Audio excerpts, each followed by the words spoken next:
صحبت تلفنی پدر با پسر.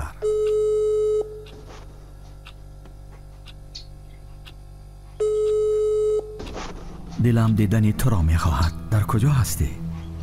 پدر، کار زیادی دارم. فرزندم، چند مراتب زنگ زدم اما تو را نیافتم.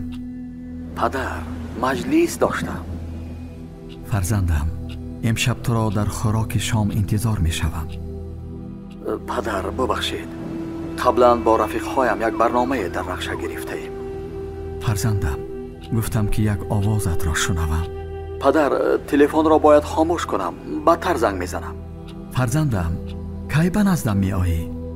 پدر، کارم زیاد است، وقت شود می آیم. فرزندم، دیشب تو را در خوابم دیدم. خوب هستی؟ خوبم پدر، خوبم. حاضر در سری چنبرک هستم، بعداً زنگت میزنم. فرزندم، هر وقتی که زنگ میزنم تو سرکاری. تو را بسیار یاد کردم. کی به نزدم می آیی؟ اوف پدر، اوف. بعد چند روزه فرزند به پدر زنگ میزند.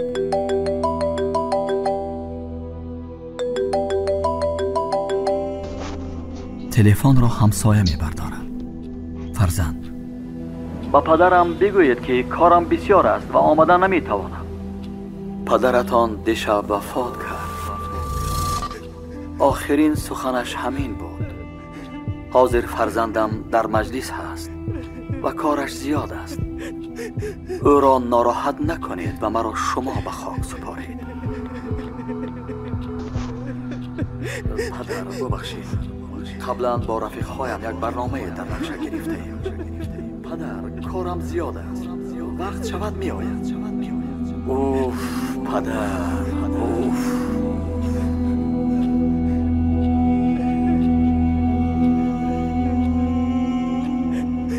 الله تعالی جل جلاله در سوره نساء آیت 36 فرموده است: الله را بپرستید و هیچ چیز را شریک او مسازید و به پدر و مادر و خویشاوندان و یتیمان و بندگان خدا نیکی کنید.